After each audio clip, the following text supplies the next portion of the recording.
একজন স্ত্রী কখনো তার স্বামীর প্রিয়জন হতে পারে না, কিন্তু স্ত্রীর সবটা জুড়েই থাকে তার স্বামী, সবকিছু জুড়েই স্বামীর বসবাস। স্বামীর প্রিয়জন হলো বাবা মা ভাই বোন এবং আত্মীয় স্বজন। স্ত্রী সে তো পরের বাড়ির মেয়ে, সে তো চাকরানী, বাড়ির সবার প্রয়োজন মেটানোর মেশিন। হ্যাঁ, এখনো সমাজের কিছু কিছু মানুষ এটাই ভাবে যে পরের বাড়ির যে মেয়েটা সেটা হলো চাকরানী, সেটা হলো সবার প্রয়োজন মেটানোর মেশিন, সে কেন আমাদের আপনজন হতে যাবে, সে কেন আমাদের প্রিয়জন হতে যাবে। আসুন আমরা নিজের মতামতকে বদলাই, সমাজ বদলাইছে, নিজের ধারণাকে বদলাই।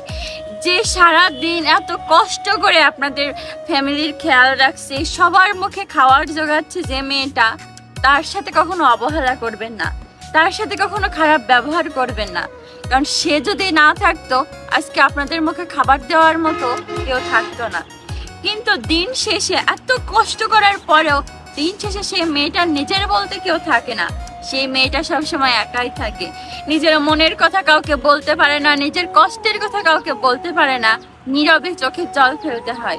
এখনো সমাজের কিছু কিছু মানুষ নিজের বৌমার উপরে অনেক অত্যাচার করে, একটুও খেয়াল রাখে না, অনেক কষ্ট করায়, সংসারের সমস্ত কষ্ট করায়, তারপরও মেয়েটা কারো মন পায় না, না শ্বশুর শাশুড়ির না স্বামীর।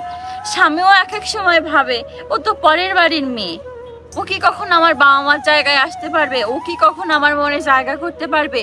তো সারাদিন চাকরানির মতো কাজ করে বেড়ায়, সারাদিন সবার প্রয়োজন মেটায়, ও কেন আমার প্রিয়জন হবে? কেন? সে কি আপনার প্রিয়জন হতে পারে না? সে কি আপনার ভালোবাসার মানুষ হতে পারে না? না, কিছু কিছু মানুষ আছে, কিছু কিছু স্বামীরা আছে অনেক ভালো, বউয়ের অনেক খেয়াল রাখে, অনেক টেক কেয়ার করে, কিন্তু আমাদের সমাজে এখনো কিছু কিছু সম্ভ্রান্ত পরিবার আছে যারা পরের বাড়ি মেয়েটার সাথে এরকম খারাপ ব্যবহার করে। আসুন, সমাজ বদলেছে, আমরাও নিজেকে বদলে নিই, পরের বাড়ি মেয়েটার সাথে এতটাও খারাপ ব্যবহার করবেন না।